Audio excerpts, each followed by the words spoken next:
Masechet Yebamot, Daf Zayin.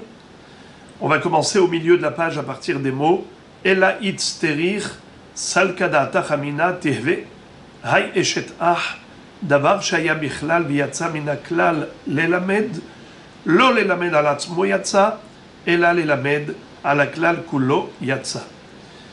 La Gemara poursuit sa recherche, à savoir pourquoi la Torah avait besoin d'écrire le mot Aléha pour préciser qu'il y a une interdiction de faire Iboum avec les Harayot, les 15 femmes énumérées dans la Mishnah, pour lesquelles on a dit qu'on ne peut pas faire Iboum avec elles. Question: quelle était la nécessité de rajouter un mot pour le dire? Mais il va sans dire, vu que c'est un Issour chez Eshbokaret. Alors admettons qu'il y ait une règle de assez, dohe, lota assez, mais ça c'est vrai uniquement que lorsque le lota assez, le issour qu'on veut repousser, c'est un issour classique. Mais lorsqu'il s'agit d'un issour atypique, c'est-à-dire une avéra très grave, comme une avéra chez Shbokaret, c'est pas comme le shahatnez. La mitzvah de tzitzit, elle peut repousser le shahatnez parce que c'est une avéra où il n'y a pas de karet. Mais si il y a karet, il y a une sanction de mort céleste pour cette avéra, il est évident qu'une mitzvah assez ne puisse pas repousser une telle avéra grave, puisqu'on n'a aucune référence pour nous le permettre. Alors pourquoi la Torah avait besoin d'écrire le mot Aléha pour interdire le hiboum avec les harayot? On avait vu que la Gemara avait proposé toutes sortes d'explications, de réponses, mais elles ont été réfutées une à une. Eh bien, jusqu'au Dafhet, on va continuer de proposer toutes sortes d'explications, et enfin, c'est au Dafhet que la Gemara va aboutir à deux réponses finales pour expliquer quelle est la raison pour laquelle la Torah a trouvé nécessaire d'écrire le mot Aléha. Alors voici encore une tentative. Itzterir salkada tachamina. Il fallait écrire le mot Aléha, car sinon j'aurais pu penser que quoi? Tihve hay eshet ah davar shaya bichlal v'yatsa mina klal lelamed lo lelamed al atzmo yatsa et là lelamed al klal kulo yatsa. On connaît la règle, l'un des 13 codes de la Torah. Tous les matins avant la tefila, on le récite. Rabbi Ishmael Omer, Bishlosh esrei midot a Torah nidreshet. Bekal vachomer, bigzera shavar, binyan avekatuv echad, binyan avushne ktuvim. Parmi ces codes, il y en a un qui est le suivant. Davar she'aya bichlal, v'yatsa min haklal, lo lelamed al atzmo bilvad yatsa, et là lelamed al haklal kulo yatsa. Lorsque la Torah nous dresse une série d'éléments, comme par exemple dans Parashat Haremot, elle nous a énuméré toute une série de femmes qui nous sont interdites. Et la Torah a englobé dans une seule phrase, après avoir énuméré toutes les harayot, herva après herva, elle va ensuite nous donner un pasouk au travers duquel elle nous enseigne le chiyuv karet pour toutes les harayot. Elle va dire Ki kol asher yaase, mi kol atoevot haele, venichretu hanefashot harosot mikerev amam. Ce qui veut dire qu'il y a un chiyuv karet pour toutes ces harayot. Maintenant que la Torah a englobé toutes les harayot et elle en a fait un ensemble, ça s'appelle Davar Shehaya Bichlal. Chacune des harayot s'appelle Davar Shehaya Bichlal. On a un klal, on a un globe, un ensemble, et chaque herva fait partie de cet ensemble d'interdiction de femmes interdites. Mais voilà que la Torah a fait sortir de toutes ces harayot, il y en a une qui s'appelle Eshet Ah, l'interdiction d'aller avec la femme de son frère, sa belle-sœur, même s'il a répudié, qu'il a divorcé, interdit d'aller l'épouser ou bien si par exemple il est mort et il avait des enfants, interdit pour le frère d'épouser la veuve. Donc c'est clair que Eshet Ah, c'est une des harayot qui est frappée de karet. Et pourtant, la Torah a fait une exception, c'est-à-dire qu'elle nous a écrit séparément que Eshet Ah, il y a un cas exceptionnel pour lequel il est permis d'épouser sa belle-sœur. Dans le cadre du hiboum, si le frère est mort sans laisser de progéniture, alors dans ce cas-là, la Torah va dire de manière exceptionnelle qu'il est autorisé d'épouser sa belle-sœur. Alors maintenant, quelle est l'application? L'application est la suivante. Davar shaya bichlal, veyatsa minaklal, un élément qui faisait partie d'un ensemble, et ensuite la Torah en a fait une exception, en disant il est permis d'aller avec la belle-sœur en cas de hibou. Davar shaya bichlal, veyatsa minaklal, lo lelamed al atzmo bilvad yatsa, et là lelamed al klal kulo yatsa. Si la Torah en a fait une exception, cette exception n'est pas que pour la Eshet Ah, c'est pour toutes les harayot. La Eshet Ah devient une référence pour l'ensemble des éléments qui figurent dans ce globe, qui font partie du globe. Alors, dans le globe, qu'est-ce qu'on a? Toutes les harayot. Et parmi les harayot, il y a Eshet Ah. Eshet Ah, la Torah l'a fait sortir du globe. Et elle a dit, voilà, exceptionnellement, en cas de hiboum, c'est permis d'aller avec la Eshet Ah. Eh bien, cette exception n'est pas que pour la Eshet Ah, c'est pour toutes les harayot. Voilà pourquoi il a fallu écrire le mot Aléha. Isha el achota lo tikach litzor legalot ervata Aléha bechayeha. Le mot Aléha qui fait référence au hiboum, Yebama yavor Aléha. Et pourtant, pardon, et ce mot Aléha, c'est pour nous dire qu'on n'a pas le droit de faire hiboum avec achot ishto. Ainsi, on n'a pas le droit de faire hiboum avec toutes les harayot.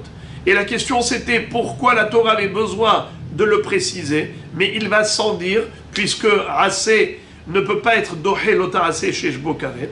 Réponse, c'est que tout simple.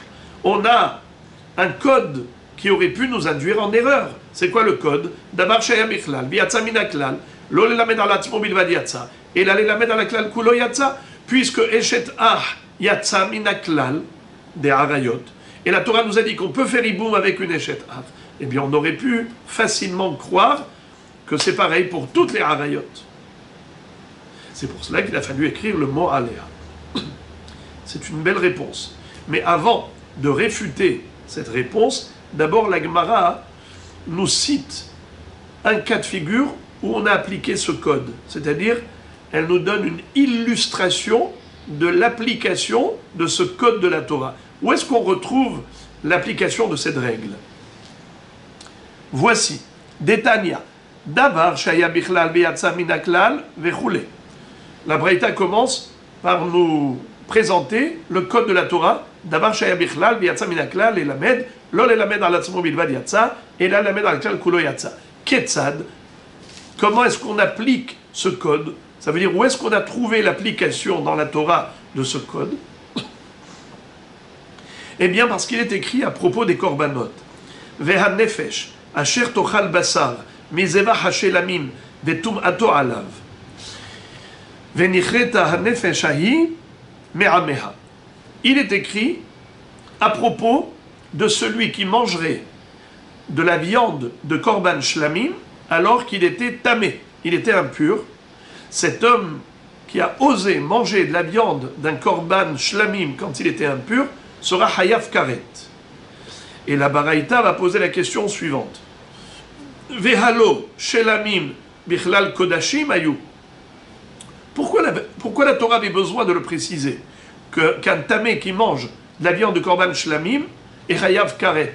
Mais c'est évident, puisque la Torah de par ailleurs nous a écrit que pour tous les kodashim, celui qui mangerait quand il est tamé, il est chayav, comme il est écrit, Kol ish Isra, pardon, Kol ish asher ikrav mi kol zarachem el hakodashim vetum ato alav venichreta nefeshahi me'ameha.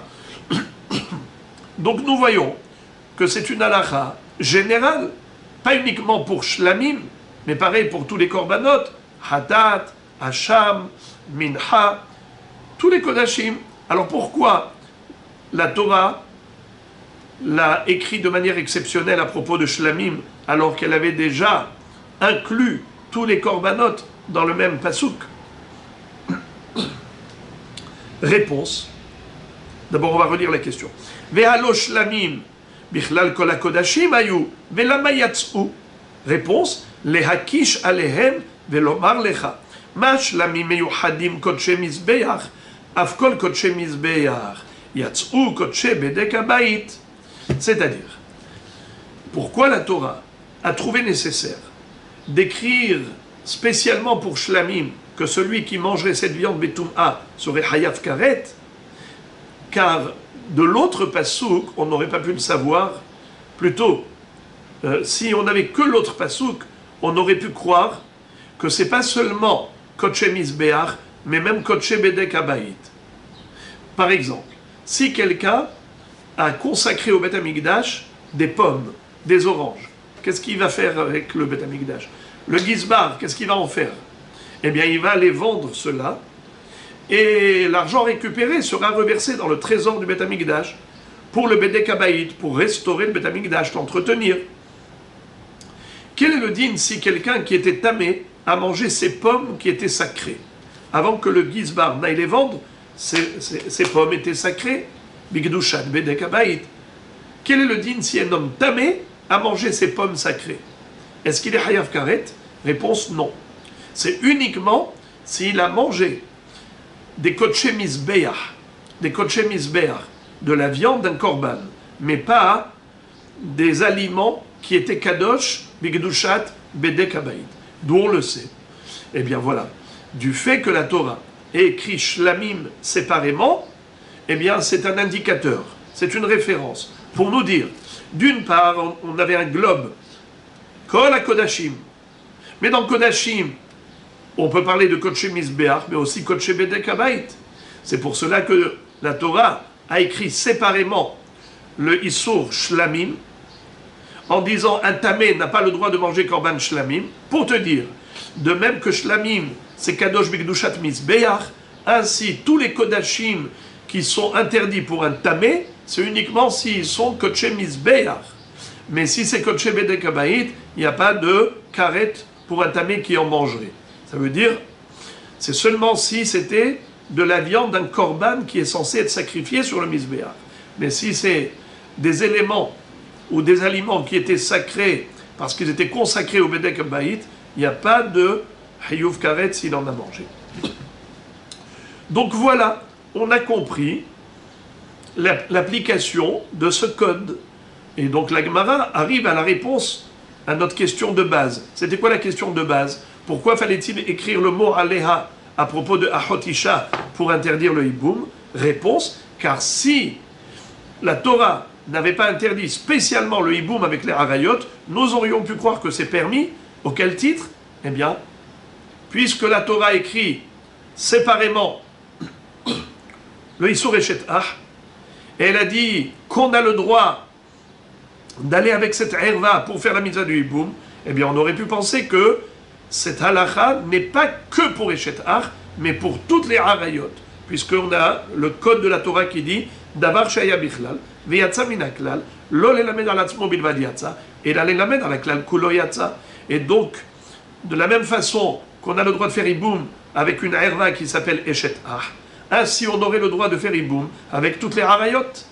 C'est pour cela que la Torah écrit le mot Aleha pour t'interdire de faire hiboum avec les harayot. La Gemara réfute cette réponse en disant Midami, tu compares l'incomparable, mais quel rapport entre la Eshet Ah par rapport à l'ensemble des harayot et Shlamim par rapport aux autres korbanot, par rapport aux autres kodashim? Midami, est-ce que c'est semblable?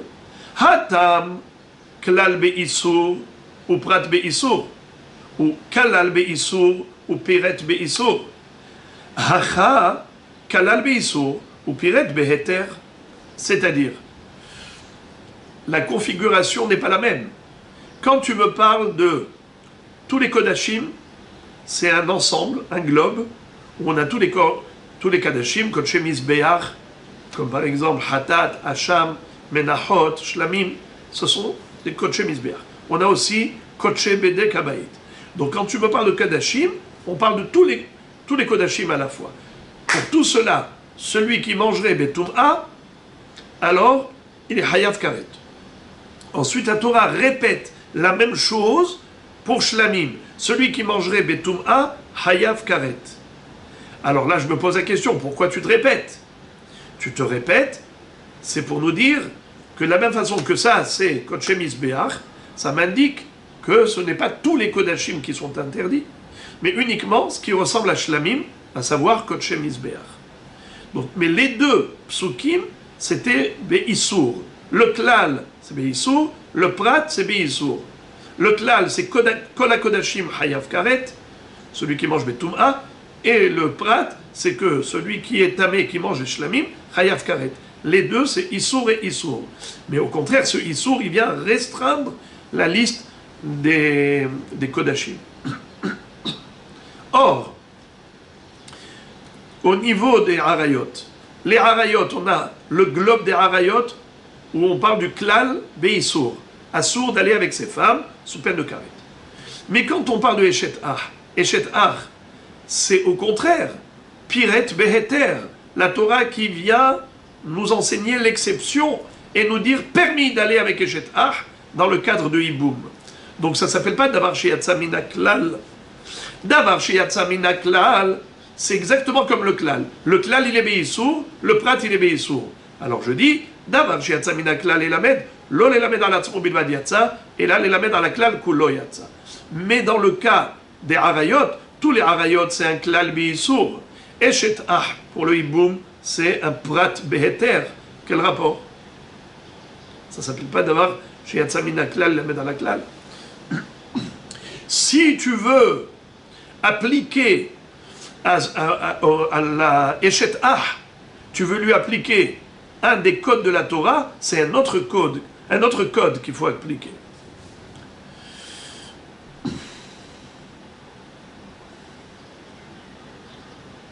Halodami, ça ne ressemble qu'au cas suivant.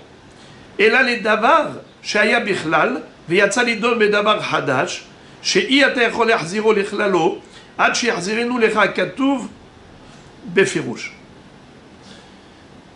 Le cas du hiboum par rapport au harayot, c'est plutôt en rapport avec le code, un autre code de la Torah. Lequel?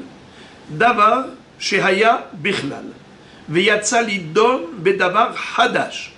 אי אתה יכול להחזירו לכללו עד שיחזירנו לך כתוב לכללו Befirouche. Pour comprendre ce klal, je préfère avancer pour donner l'illustration de la Gemara. C'est beaucoup plus simple au travers de l'illustration, et après on va comprendre l'application de cette règle vis-à-vis du hiboum. Alors regardons l'application. Detania, davar she'aya bichlal veyatsa lidon bedavar hadash, iyata yachol yachziro lichlalo. Où est-ce que nous voyons l'application de cette règle, de ce code de la Torah? C'est par rapport au Metzora. Ketzad, Veshahat et Akeves, Bemakom, Bimkom, Asher Ishhat et Hatat Vetaola, Bimkom Akodesh, Ki Kahatat Ha'asham Hu la Kohen. Qu'est-ce que ça veut dire? Vous savez que le Metzora, lorsqu'il va guérir de sa lèpre et qu'il va devoir se purifier, il va devoir apporter le jour de sa purification au Beth Amikdash 3 korbanot. Ola, Hatat et Hacham, qu'on appelle Hacham Metzora. Qu'est-ce qu'on va faire avec le sang du Hacham Metzora? On va lui mettre une goutte sur le lobe de l'oreille, une goutte sur le pouce, sur l'ongle du pouce, et également sur l'orteil. Oreille droite, main droite, pied droit. Donc l'orteil du pied droit, le pouce de la main droite et le lobe de l'oreille droite. on devait également lui rajouter une goutte d'huile dans ces 3 endroits. Maintenant, la Torah va nous dire qu'en réalité, on devait procéder par rapport à l'aspersion du sang du korban Hacham Metzora, exactement comme pour le Hatat.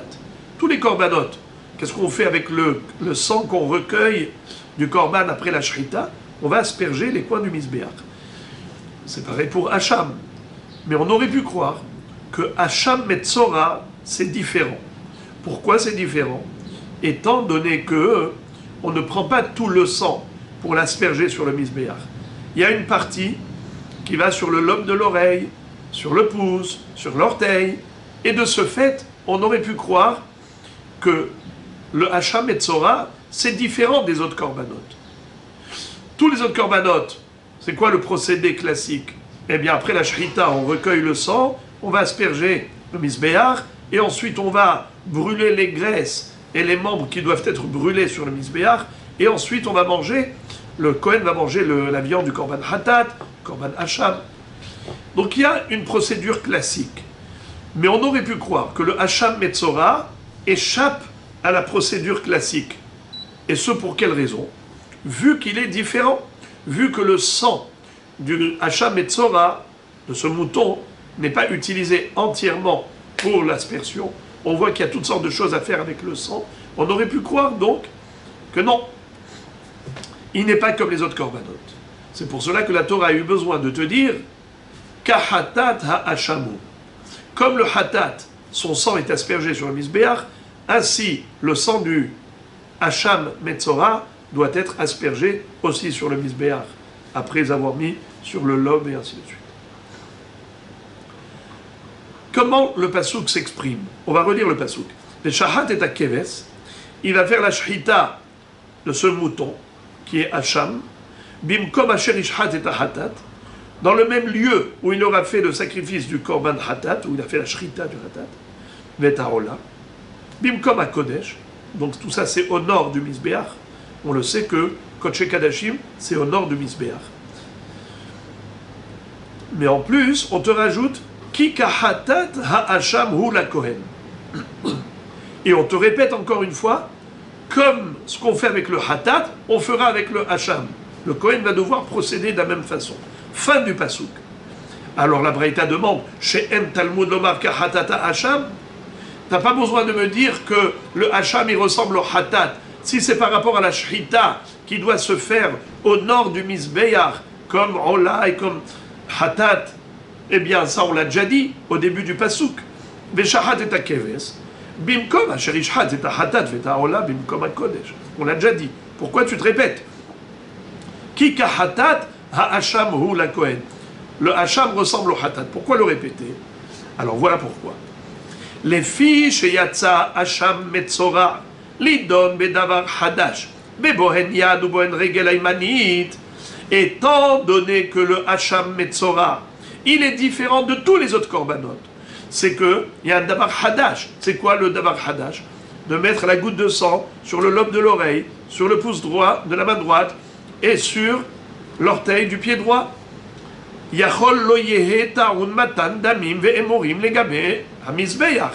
Et donc, j'avais toutes les bonnes raisons de croire que le sang du Hacham Metzora ne sera pas aspergé sur le Mizbeach, et les graisses du Hacham Metzora ne seront pas brûlées sur l'autel. Puisqu'il est différent de tous les autres corbanotes, on n'a jamais vu l'histoire du sang sur l'oreille, sur le pouce et l'orteil, alors peut-être que, de même qu'il est différent par rapport à cela, alors il est différent de tous les corbanotes, c'est qu'on n'a pas besoin d'asperger son sang, et on n'a pas besoin de brûler ses graisses sur l'autel. C'est pour cela que la Torah te dit Talmud lomar ki kahatat ha'asham hu ma hatat te'una matan damim ve'emurim legabe hamizbeach af hacham ta'un matan damim ve'emurim legabe hamizbeach. Voilà pourquoi la Torah avait besoin de réintégrer le korban hacham dans le globe des corbanotes en te disant kahatat ha'ashamu. Si la Torah ne l'avait pas réintégré, le Korban Hacham, dans le klal des Korbanot, alors on aurait pu penser qu'il est exceptionnel et le Hacham Metzora n'a pas besoin de Zrikat Adam ni de Aktarat Haemurim. Alors, la Gemara continue, elle dit Ve'ilo ahderekra hava amina le maïde nafak nafak ou le maïde lo nafak lo nafak. Si la Torah n'avait pas réintégré le Hacham Metzora dans le cadre des Korbanot, on aurait pu penser qu'une fois qu'il est sorti, il est sorti. Maïde nafak nafak, pour ce que la Torah a enseigné, par exemple, de mettre du sang ici, sur le pouce, sur l'orteil, très bien. Ce qu'elle n'a pas dit de faire, elle n'a pas dit d'asperger, il n'y a pas écrit clairement qu'il faut asperger, eh bien on aurait dit non, c'est pas la peine d'asperger son sang sur l'autel, ni de brûler ses graisses. Voilà pourquoi il a fallu dire Kahatat ha'ashamhu. C'est l'application de la règle du code de la Torah qu'on vient de dire. Davar shaya bichlal, veyatsa minaklal. Le korban hacham, il était bichlal tous les korbanot. Veyatsa minaklal. Voilà que pour le Metzora, on nous a donné un autre procédé, l'histoire du sang sur les membres. Ensuite, tu aurais pu croire, yatsa minaklal, ça y est, fini. Tu ne peux pas le réintégrer dans le klal de tous les korbanot. Jusqu'à ce que la Torah elle-même te dise oui, réintègre le korban Hacham Metzora dans le cadre de tous les korbanot. Et c'est comme ça que, Béhémet, on va faire avec le sang qui reste, on va l'asperger, et les graisses du Hacham Metzora, on va les brûler. Achanami. Alors maintenant, quel rapport avec le hiboum?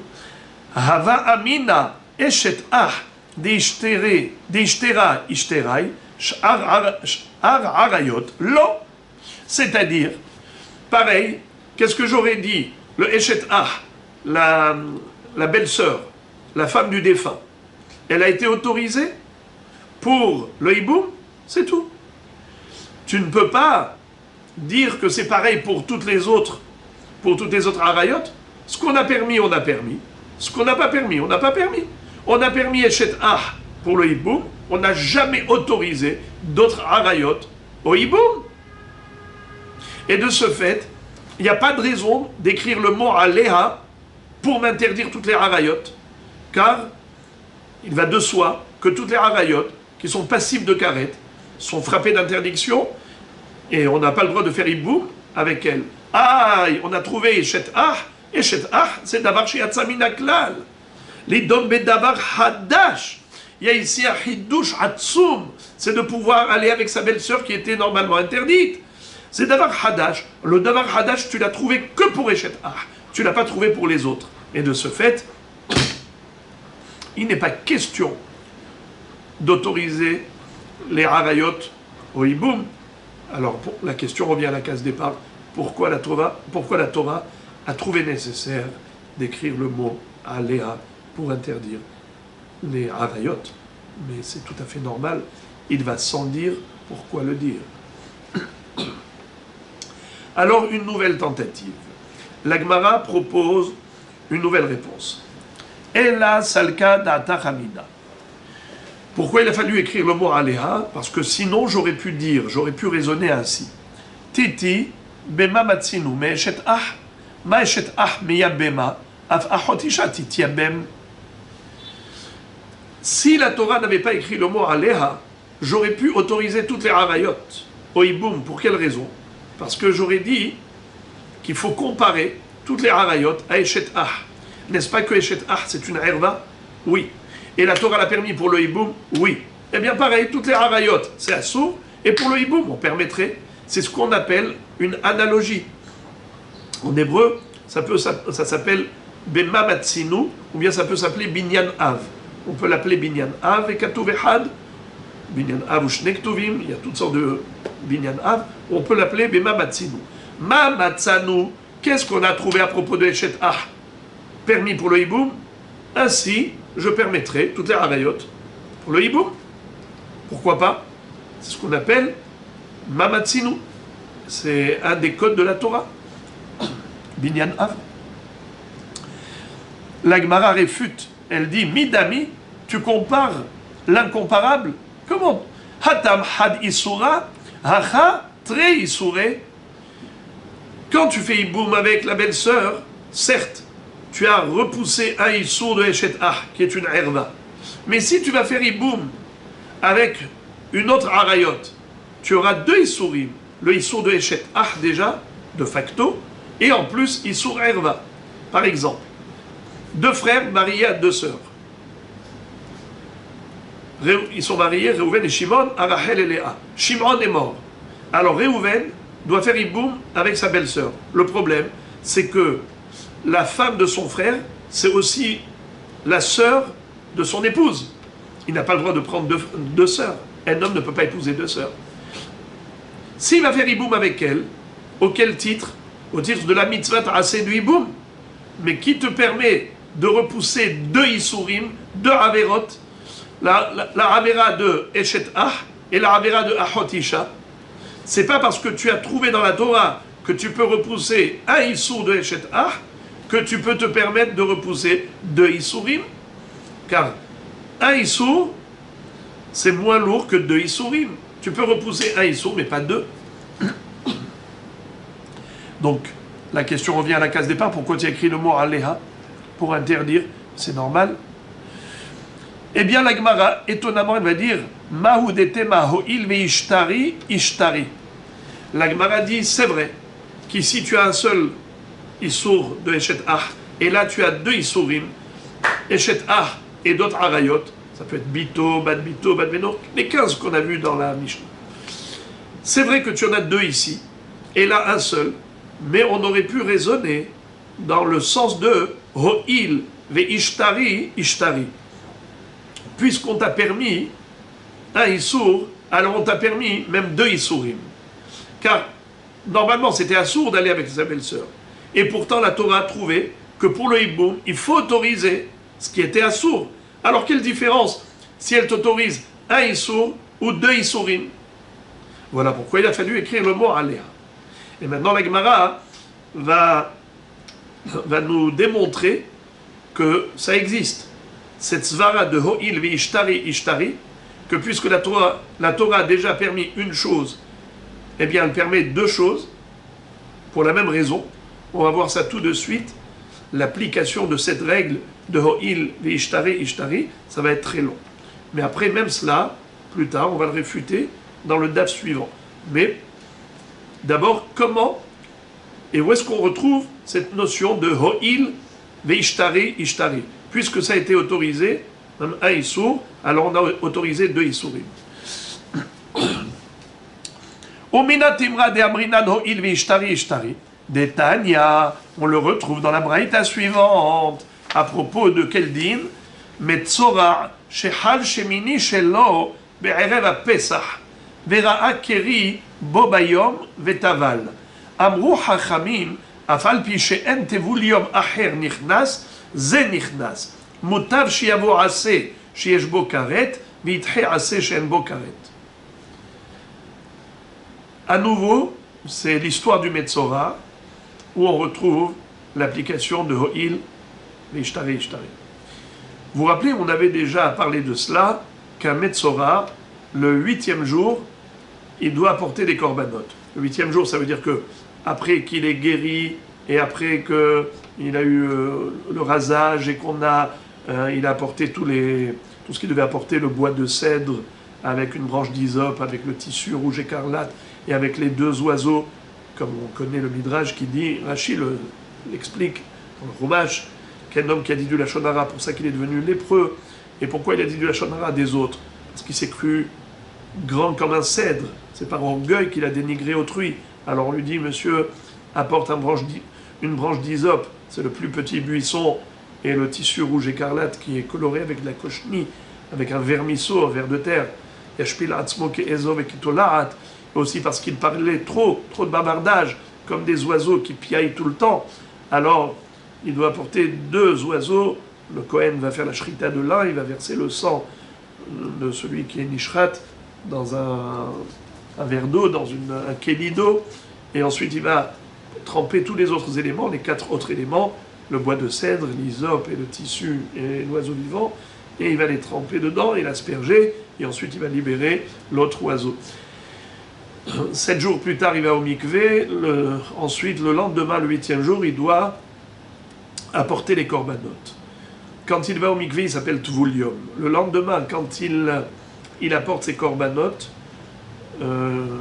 avant d'apporter les korbanot, il s'appelle Mechoussar Kippourim. Il lui manque encore une kapara finale. Ce n'est qu'après la kapara finale qu'il va pouvoir rentrer au Beth Amikdash ou manger les korbanot. Tant qu'il n'a pas apporté le 8e jour le korban rola, hatat, hacham, tout ce qu'il doit apporter, eh bien, il n'est pas encore mechoupar. Il est mechoussar kippourim, haser kapara.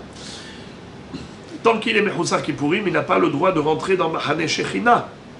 Il n'a pas le droit de manger des korbanot. Alors maintenant, de quoi on parle? On parle d'un metzora, shechal, shemini, shelo, be'erev ha-pesach. Le 8e jour, qui est le jour où il peut apporter les korbanot, c'est tombé comme par hasard le 14 Nissan, veille de Pessah. Alors, maintenant, normalement, qu'est-ce qu'il va faire? Une fois qu'il va apporter les korbanot, tout va bien.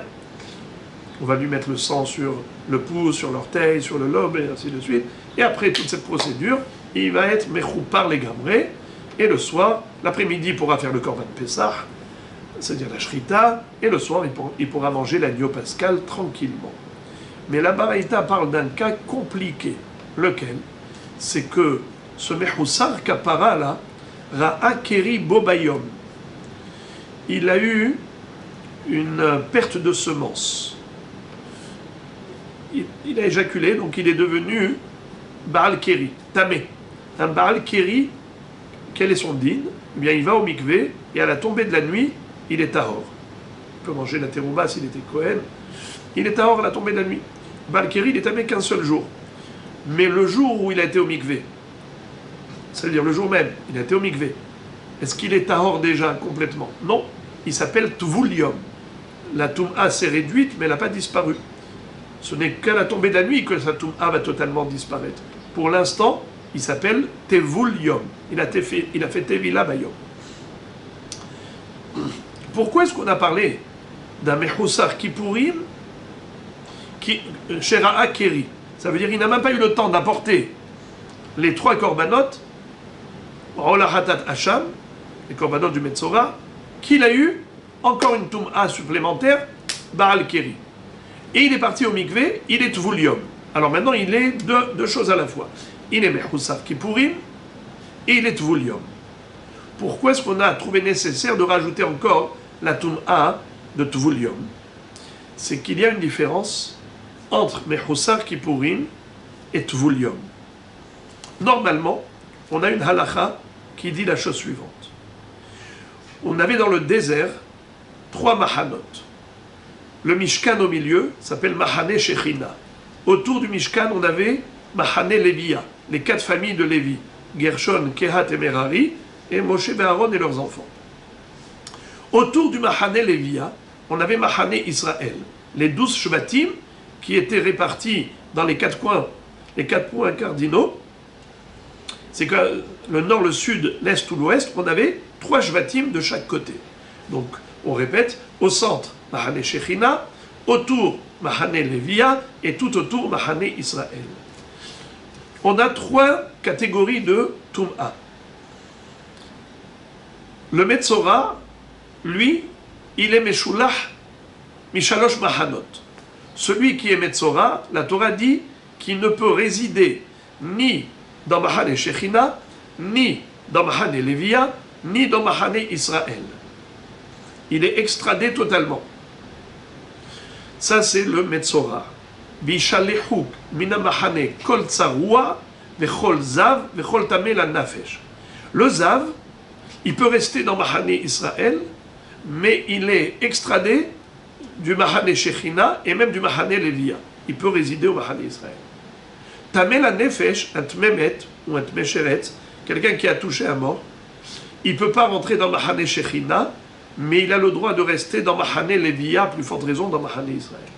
Alors voilà, on a les 3 tmeim, Metzora, Zav et Tmemet.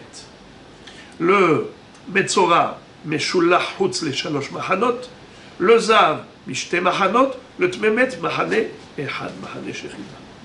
Tout cela, c'était dans le désert, mais c'était aussi valable en Eretz Israël. Lorsqu'on a construit le Beth Amikdash, alors on avait pareil, la Hazara et tout ce qui se trouve depuis le Shahar Nikanor jusqu'au Kodesh HaKodashim, tout ça, ça s'appelle Machane Shechina. Ezrat Israël, d'abord Ezrat Israël, ensuite Ezrat Kohanim, le Mizbeach, Ben Haoulam et la Mizbeach, le Oulam, le Hechal, le Kodesh HaKodashim. Tout ça, ça s'appelle Machane Shechina. Mais avant d'arriver au Shahar Nikanor, on a en bas Ezrat Nashim. La Ezrat Nashim, elle fait partie de Machane Leviya, comme tout le mont du Temple. Le mont du Temple s'appelle Machane Leviya. Et tout Yerushalayim s'appelle Machane Israël, jusqu'aux murailles. D'ailleurs, toutes les villes qui étaient entourées de murailles depuis Yoshua ben Nun ont le statut de Machane Israël. En dehors des murailles, alors c'est carrément en dehors de Machane Israël. Je répète, on a Machane Shechina dans le Beth Amikdash. On a le mont du Temple qui s'appelle Machane Leviya. Et on a tout Yerushalayim qui s'appelle Machane Israël. Le Metzora ne peut pas résider à Yerushalayim. Il sort même du Machane Israël. Le Zav peut résider à Yerushalayim, mais il n'a pas le droit de monter sur le mont du Temple ou rentrer dans la Ezrat Nashim. Mais le Tmemet a le droit d'être même dans Machane Leviya, et donc il peut rentrer même dans la Ezrat Nashim, qui avait le même statut que le mont du Temple, statut de Machane Leviya. Mais il ne peut pas rentrer dans la Hazara. Voilà, ça c'est le principe. Maintenant, quel est le din du Metzora?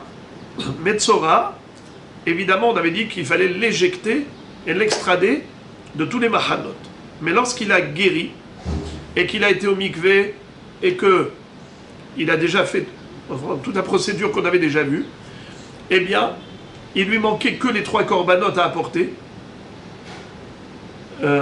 Ola, Hatat, Hacham, Metzora. Ça, c'était le 8e jour. C'était comment on appelle ça? La finition. C'était la dernière procédure, la procédure finale pour se purifier totalement. Après, il pouvait manger des korbanot, rentrer au Beth Amikdash, aucun problème. En attendant, quand il est Mechoussar Kippourim, quel est son statut? Il peut résider dans Machane Israël. Il peut résider même dans Machane Leviya. Mais il ne peut pas rentrer dans Machane Shechina. D'ailleurs, qu'est-ce qu'on allait lui faire pour lui apporter toute la kapara, la purification générale? On allait lui dire, viens, rentre dans le Beth Amikdash. C'est-à-dire, il allait rentrer par l'est, il allait rentrer dans la Ezrat Nashim, il allait gravir les 15 marches de Shahar Nikanor, et il allait se tenir dans l'embrasure du Shahar Nikanor. Il n'a pas le droit de rentrer dans Ezrat Israël, parce qu'on est déjà dans la Hazara, c'est Machane Shechina. Il ne peut se tenir que sous le pétard, dans l'espace de l'entrée Shahar Nikanor, parce que les Hachamim n'avaient pas voulu sacraliser cet endroit en lui donnant le statut de Machane Shechina, justement pour permettre au Metzora de se tenir ici. Et qu'est-ce qu'il allait faire le Metzora quand il allait se tenir ici? Eh bien, il allait procéder à sa purification, comme on avait dit, que le Kohen allait lui mettre du sang sur le pouce, sur le lobe de l'oreille et sur l'orteil. Mais attention, ce sang ne pouvait pas sortir à l'extérieur de la Hazara. Sinon il est nifsal beyotse. Et sous Shahar Nikanor, sous l'embrasure de Shahar Nikanor, sous le linteau, c'était plus Machane Shechina, donc on ne pouvait pas faire sortir le sang. Alors le Metzora, qu'est-ce qu'il faisait? Il se tenait debout dans Shahar Nikanor, mais il faisait rentrer son doigt et son orteil et son oreille à l'intérieur de la Hazara. La Torah a permis cela. Et de ce fait, on dit comme ça, ce Metzora a le droit de rentrer dans Machane Leviya, de se tenir dans le Shahar Nikanor qui a un statut de Machane Leviya, et de faire entrer son pouce, le lobe de l'oreille et l'orteil à l'intérieur du Machane Shechina. C'était moutard pour qu'il lui mette le sang. Alors maintenant, qu'est-ce qui s'est passé? Voilà l'incident. Ce Metzora, du coup, il a eu une éjaculation, il est devenu Baal Keri. Il a pu avoir une relation avec son épouse, il est devenu Baal Keri. Peu importe la raison, voilà, il a eu une perte de semences. Un Baal Keri, c'est comme un Zav. Et un Zav, on l'a déjà dit, il est Meshulach Mishte Mahanot. Il ne peut pas résider dans Mahane Shechina, ni même dans Mahane Lévia, uniquement dans Mahane Israël. Alors maintenant, ce Metzora-là, puisque maintenant, il est devenu Baal Keri, il ne peut pas arriver au Sha'arei Nikanor. Comment il va rentrer, comment il va monter sur le mont du temple? Il ne peut pas monter sur le mont du temple. Il est Baal Keri. En tant que Metzora normal, il aurait pu. Mais en tant, c'est-à-dire mais pas Metzora normal, en tant que Metzora qui a déjà été au Mikvé, qui est le 8e jour maintenant, il est déjà le 8e jour, Bayom Hashmini, il ne manque plus que les korbanot. Donc il aurait pu rentrer. Mais maintenant qu'il est devenu Baal Keri, ce Metzora, il ne peut pas rentrer. Alors qu'est-ce qu'il va faire si jamais c'est le 14 Nissan et il sait que ce soir il doit manger l'agneau pascal, Korban Pessah? Qu'est-ce qu'il peut faire? Est-ce qu'il y a une solution? Réponse oui. Il va au mikvé. Après avoir été au mikvé, il s'appelle Tvul Yom. Et après avoir été au mikvé, il s'appelle Metzora Tvul Yom. Il peut rentrer dans le Harabaït, ce Mechoussar Kippourim qui est aussi Tvul Yom. Donc il a deux statuts.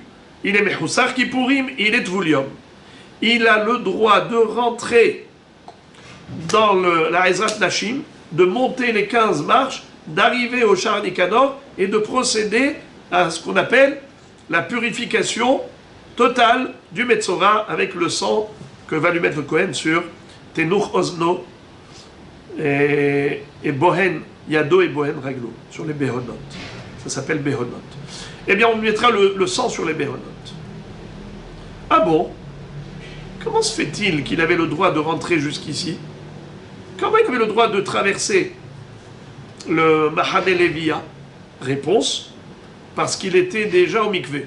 Et alors, est-ce qu'un Tvul Yom a le droit d'entrer dans le Mahane Lévia, de monter sur le mont du temple et d'arriver à la Ezrat Nashim? Mahloket.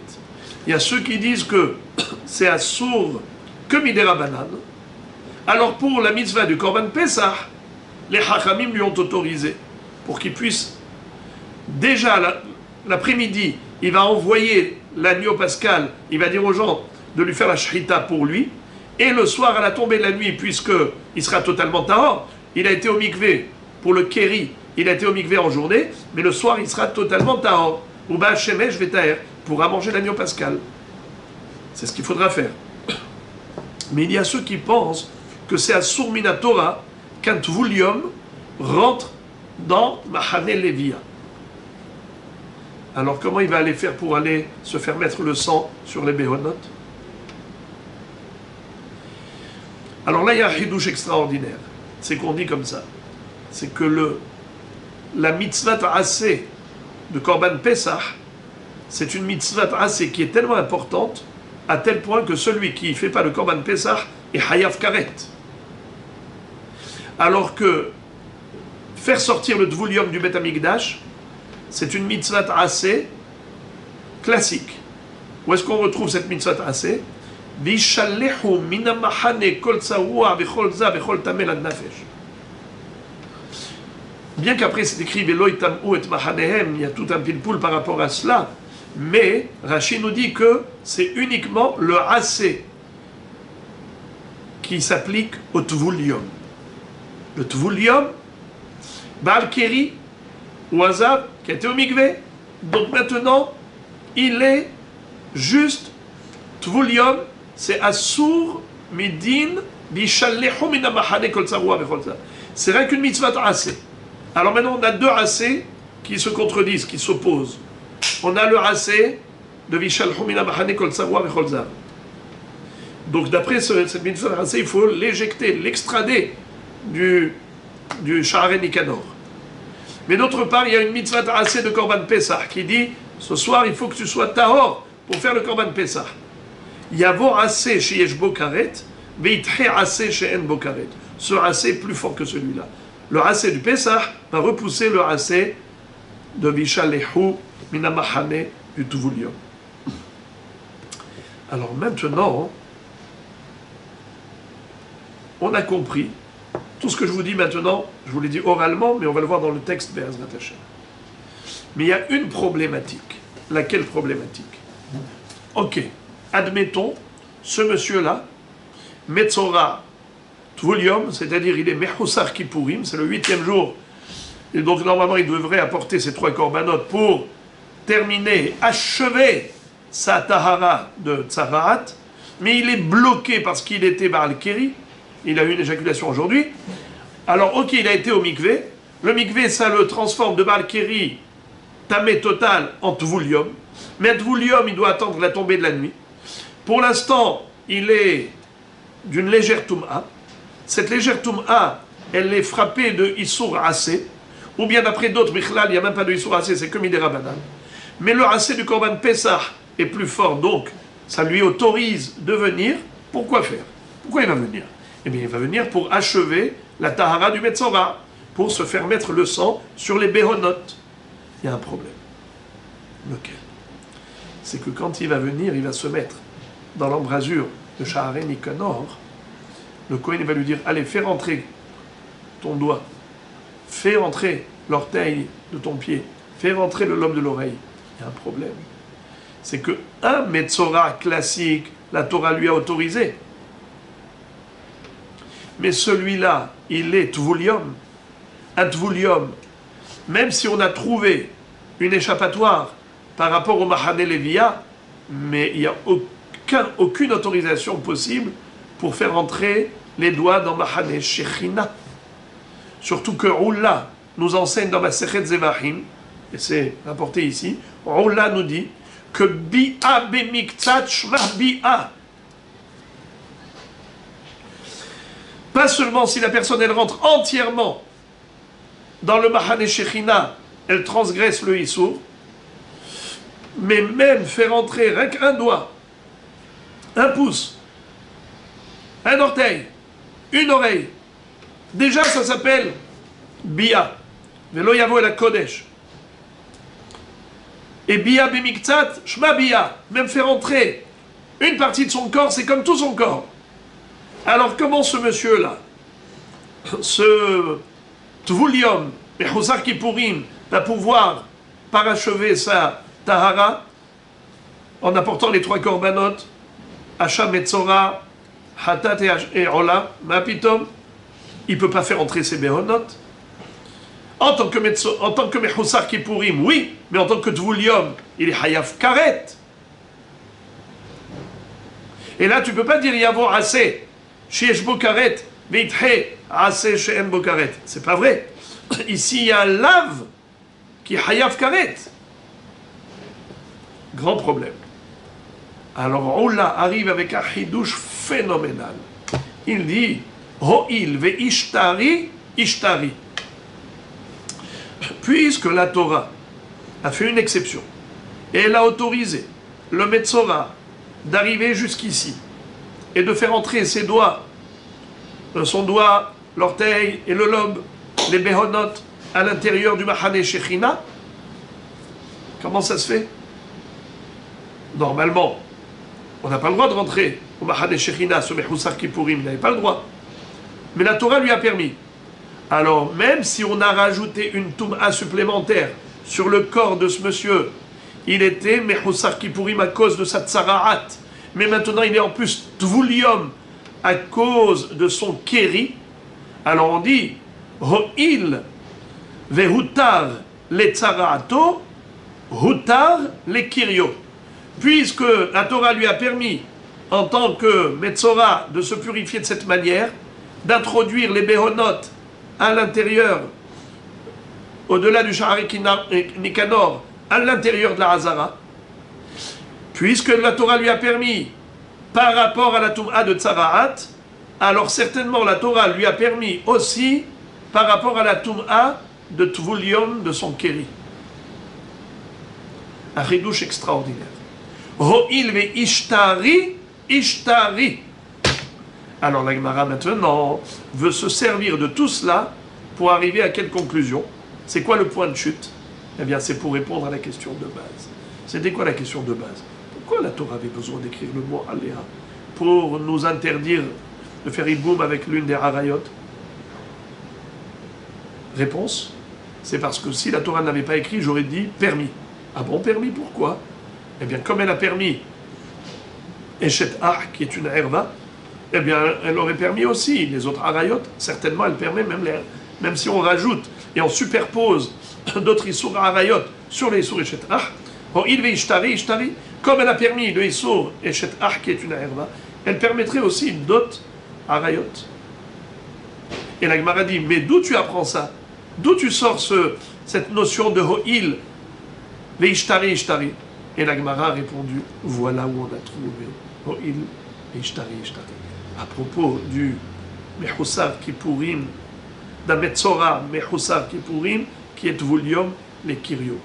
Et on a vu qu'il a le droit de faire entrer les Behonot dans le Mahane Shechina. Pourquoi? Ho'il, Veishtari, Ishtari.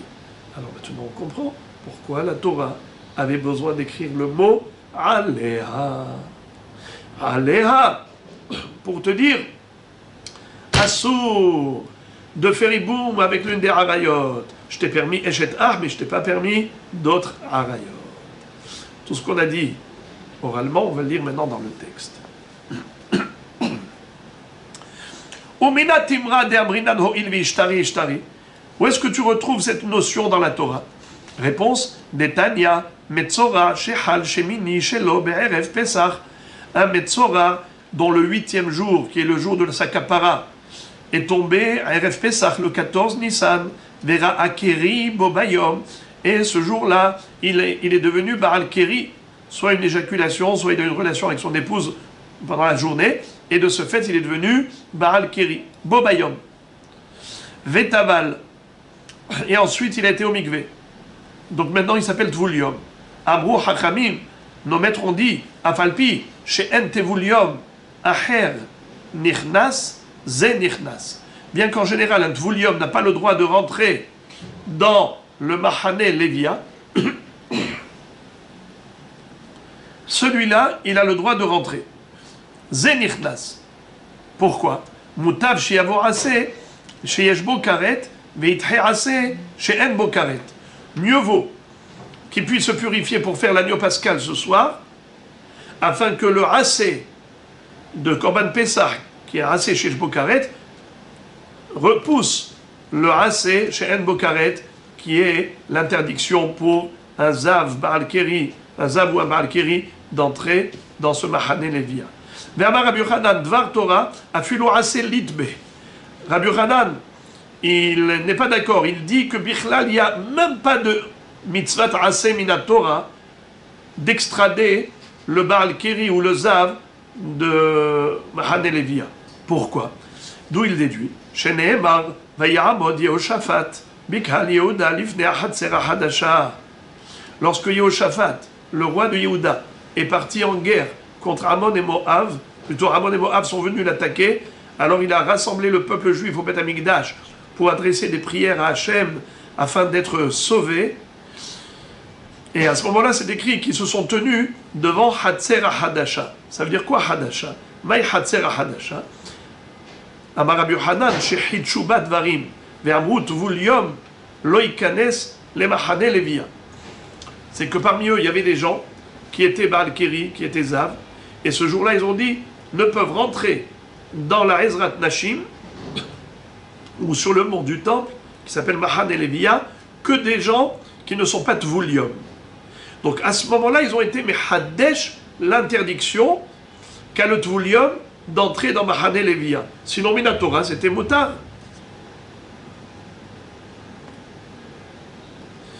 Et maintenant, il faut rajouter l'essentiel. Ve'amar Oula. Mata'am, ho'il ve'utar le tzara'ato, utar le kiruyo. Oula, dans Masechet Zvachim, nous a expliqué comment se fait-il que on permet à ce Tvulium de faire entrer ses doigts, plutôt les Behonot, Bohen Yado, Bohen Raglo et Tenu Chosno, à l'intérieur de la Hazara. C'est vrai qu'il se tient debout sous le Sha'arei Nikanor, qui n'est pas Kadosh Bikdushat, Mahane Shechina, c'est juste Mahane Levia. Mais quand même, il fait rentrer une partie de ses membres dans Mahane Shechina. Alors encore, le Metzora, on lui permet. Mais comment tu permets le Tvulium? Et c'est là que Oula nous a donné ce grand Hidush. Ho'il ve'utar le tzara'ato, hutar le kirio. Puisque la Torah a permis au Metzora de faire entrer les Behonot à l'intérieur du Mahane Shechina, même si on rajoute une autre Tum'a qui est Tvulium, pas seulement Mechoussar Kippourim, mais les mêmes Tvulium, c'est Mouta. Puisque on lui a permis pour Tum'at Tzara'at, on lui a permis aussi pour Tum'at Keri, puisqu'il est Tvulium par rapport au Keri, et il est Mechoussar Kippourim par rapport au Metzora.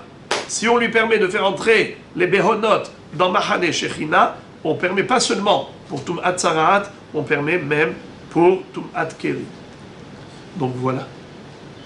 Le Yesod de Ho'il ve'ishtari, Ishtari. Maintenant, on a la réponse. Pourquoi la Torah a dû écrire le mot Aleha? Aleha, elle a écrit justement pour nous dire que c'est Assour. Car si elle n'avait pas écrit le mot Aleha, j'aurais pu dire comme a dit Oula. Ho'il ve'ishtari, Ishtari. La Gemara réfute cette réponse. Elle dit Midame le deroula. Est-ce que tu peux comparer cela à ce qu'a dit Ola? C'est-à-dire, est-ce que tu peux comparer une des harayot qui se rajoute au Issour Eshet Ah, et tu veux dire, comme la Torah a permis le Eshet Ah, ainsi elle a permis d'autres Issourim de harayot, de même que Ola a appliqué cette règle par rapport au Metzora Baal Kiri, le Mechoussar Kippourim qui est de Voulium, mais quel rapport? Tenah. Alors maintenant, ça va être très subtil. Il faut se concentrer. Il faut se concentrer parce que c'est très subtil. Alors lisons la Gemara. La Gemara nous dit comme ça. Tenah echad nasa met ve'hakar nasa hay. La Gemara dit on peut concevoir, en effet, l'application de Ho'il ve'ishtari ishtari, c'est uniquement en fonction de la chronologie. Si par exemple, nasa met ve'hakar nasa hay. Reprenons le cas de figure. Réhouven et Shimon, ce sont deux frères. Shimon s'est marié avec Léa. Ensuite, Réhouven s'est marié avec Rachel. Alors, le Issour de se marier avec Léa, ce Issour qu'a eu Réhouven, de se marier avec Léa, est arrivé d'abord parce que son frère a épousé Léa. Mais ensuite, cette même Léa, elle est devenue interdite à Réhouven pour une deuxième raison. C'est que c'est devenu aussi la sœur de sa femme. Puisqu'il a épousé Rachel, la sœur de Léa, donc maintenant, Léa devient interdite à Réhouven pour deux raisons. Premièrement, parce que c'était d'abord la femme de son frère, et deuxièmement, parce que c'est devenu ensuite la sœur de son épouse. Alors dans ce cas-là, on peut dire Migo de Ishtari, Isur Eshet Ah, Ishtari Nami, Isur Achot Isha. Là, tu peux faire fonctionner la règle de Ho'il Ishtari Ishtari. Car d'abord, tu fais sauter le premier Isur, Eshet Ah, le Hiboum, il a la force de faire sauter le Isur, Eshet Ah. Donc il peut faire sauter aussi le Isur Achot Isha. Et là, Nasa Haïva Hakar Nasa Mehet, Issouri Ahotisha Kadim.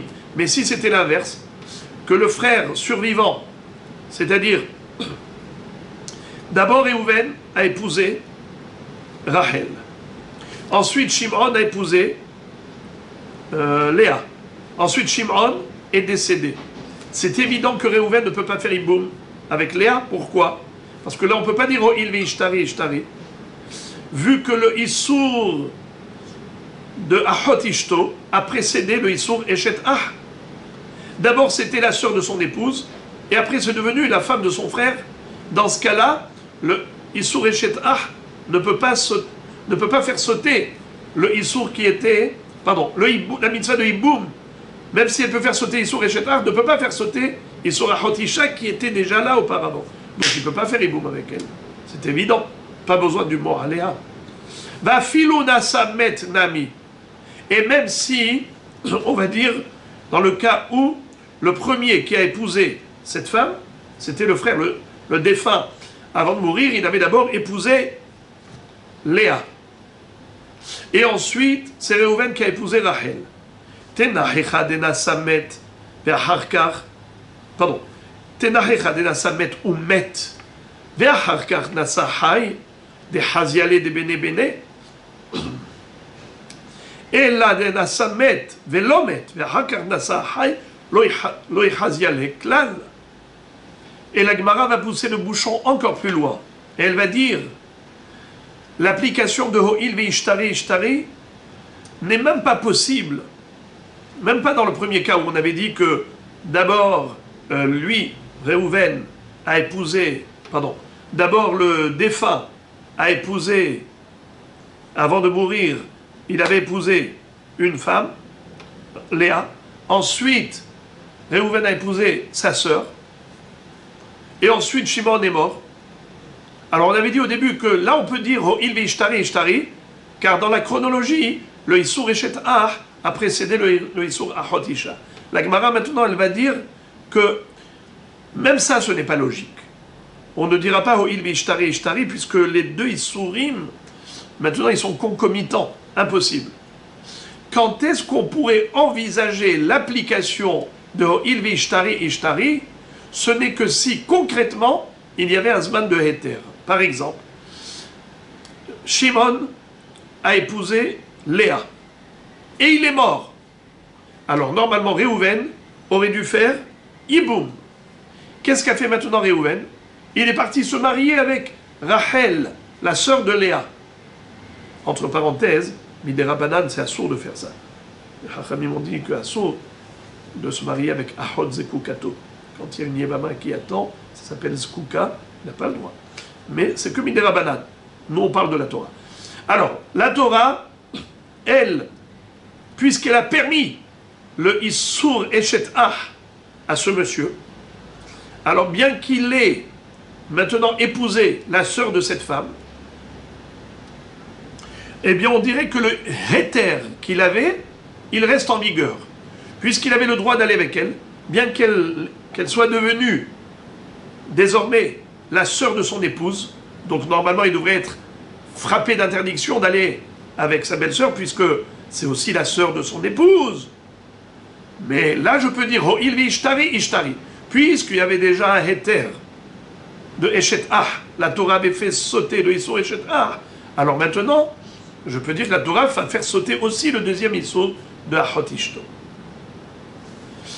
Répétons. Ma filou nasamet nami, même si le défunt, avant de mourir, il avait épousé lui, le premier, sa femme, tenahecha de nasamet umet, je peux encore concevoir il ve'ishtari ishtari, si celui-là, nasamet umet. C'est-à-dire quoi nasamet umet? Avant de mourir, ce défunt, avant de mourir, il avait épousé cette femme, et ensuite il est mort. Ve'acharkar nasa hay. Et ensuite, Réhouven, le survivant, lui, il a épousé la sœur de Léa. Il a épousé Rachel. Alors là, je peux dire, des haziale, des bene bene. En attendant, avant qu'il épouse Rachel, en attendant, Léa lui était déjà permise. Alors dans ce cas-là, je peux dire, oh, il vit ishtari, ishtari. Puisque la mitzvah de Hiboum a déjà fait sauter le Issour Eshet Ah, maintenant il va faire sauter aussi le Issour Achot Isha. Et la nasamet velomet. Mais si la chronologie elle était différente, que d'abord Shimon, avant de mourir, il avait épousé Léa et il n'est pas mort. Ensuite, Réhouven a épousé Rachel, la sœur de Léa. Et ensuite, maintenant, le frère est mort. Maintenant, Shimon est mort. Loi haziale klal. Il n'y a jamais eu un moment où cette femme a été permise à Réhouven. Léa n'a jamais eu un moment où elle était permise à Réhouven. Qui te dit que on pourrait dire oh, il veut ishtari, ishtari? Au contraire, je pourrais te dire que non, il n'y a pas de oh, il veut ishtari, ishtari. D'ailleurs, je peux le démontrer, même dans le Hiddush de Oula, où il a dit Ho'il v'ishtari, ishtari, à propos du Metzora, tu vas voir comment je vais te démontrer ce que je viens de dire, que ça dépend de la chronologie. Mi lomo de Oula, chez Imra Akeri, Belel Shemini, chez En Machnis Yadav Libhonot, chez Lo Yatsa Beshara, chez Irouya Lavi Bakorban. Est-ce que Oula ne serait pas d'accord que si, dans la chronologie, le Mechoussar Kippourim a eu une éjaculation pendant la nuit, une pollution nocturne, c'est-à-dire que nous, on a parlé d'un Mechoussar Kippourim comme quoi le matin déjà il pouvait apporter les corbanotes, et voilà qu'il a eu un incident, il est devenu Baal Keri, et il est parti au mikvé, il était Tvoulium, alors on parle d'un Mechoussar Kippourim qui est devenu Tvoulium. Puisque en tant que Mechoussar Kippourim, il avait le droit de faire entrer les Béhonotes, le Bohen Yad, Bohen Regel et Tenu Chosno, puisque en tant que Mechoussar Kippourim, alors comme le din de Mechoussar Kippourim fait sauter le Issour de faire entrer les Béhonotes au Mahadeh Shechina, ça peut faire sauter aussi le Issour de Tvoulium, qui n'a pas le droit de rentrer dans Mahadeh Shechina. Mais si c'était l'inverse, que d'abord il était Baal Keri, et ensuite Mechoussar Kippourim.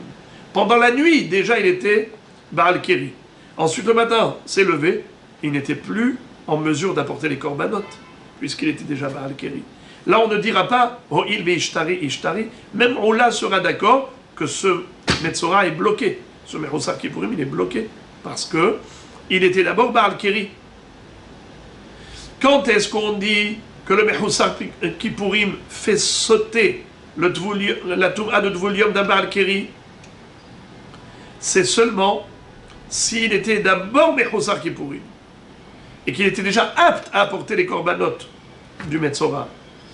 Mais s'il n'était pas arrivé au matin, que déjà pendant la nuit il était Baal Keri, à aucun moment il était autorisé d'apporter les corbanotes, alors on ne dira pas oh, il ve'ishtari, ishtari. Il restera bloqué. Donc, revenons au hiboum.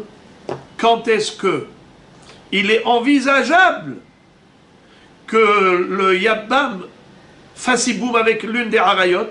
Ce n'est que si d'abord il y avait à un moment donné un héter de hiboum. Par exemple, comme on a dit tout à l'heure, Réhouven et Shimon, qui ont épousé Rachel et Léa. Alors d'abord Shimon a épousé Léa. Ensuite Shimon est mort. Ensuite Réhouven aurait dû faire hiboum avec Léa. Seulement qu'est-ce qu'il a fait? Il a été prendre Rachel, la sœur de Léa. Maintenant, il se retrouve frappé d'interdiction. Laquelle? Achot ishto. Alors là, on peut envisager oh, il ve'ishtari, ishtari. Puisque la mitzvah de hiboum a déjà fait sauter le Issour Eshet Ah, eh bien cette mitzvah de hiboum peut faire sauter aussi le Issour Achot ishto. Mais pas quand la chronologie était inverse. Que d'abord, Réhouven a épousé Rachel, donc Léa, de toutes les façons, elle lui est interdite. Ensuite, Shimon a épousé Léa, et ensuite il est mort. Ça, c'est sûr que on ne peut même pas envisager le Ho'il ve'ishtari, ishtari. Donc le Ho'il ve'ishtari, ishtari, c'est possible que si on respecte cette chronologie. Alors la Gemara dit en effet, et la kit sterich aleha, echad enasa met, ou met, ve'acharkar nasa hay. En effet, on a enfin trouvé la bonne réponse. Quelle réponse? C'est que le mot aleha, que la Torah a écrit à propos de Achot Ishto, c'était nécessaire, parce que sinon nous aurions pu croire que c'est permis. Permis dans quel cas? De faire hiboum avec une herva, comment c'est permis? Eh bien dans le cas de Achot Ishto, comment? Que d'abord, son frère est mort, et il a laissé une veuve sans progéniture. Donc lui, il avait déjà la mitzvah du hiboum, et la mitzvah du hiboum a déjà fait sauter le Issour Eshet Ah. Et ensuite, ce Réhouven est parti épouser Rachel, la sœur de Léa. Et maintenant, il a un Issour de Achot Ishto. Là, j'aurais dit, Ho'il ve'ishtari, ishtari. Voilà pourquoi la Torah écrit le mot à Léa, pour dire, non, niet, assour de faire hiboum. Bien que, selon la chronologie, on aurait pu appliquer la règle de Ho'il ishtari, ishtari, comme avait dit Oula à propos du Tvoulium et Mechoussar Kippourim, mais en l'occurrence, ce n'est pas possible, car la Torah a écrit le mot Aleha. Voilà donc une bonne réponse qu'a donnée maintenant la Gemara. Pourquoi fallait-il écrire le mot Aléa? Et Be'ezrat Hashem, dans l'étude de demain, nous verrons une deuxième réponse également qui consiste à expliquer pourquoi il fallait écrire le mot Aléa pour interdire de faire Iboum avec chacune des harayot des 15 cas de figure qu'on a vus dans notre Mishnah. Baruch Hu.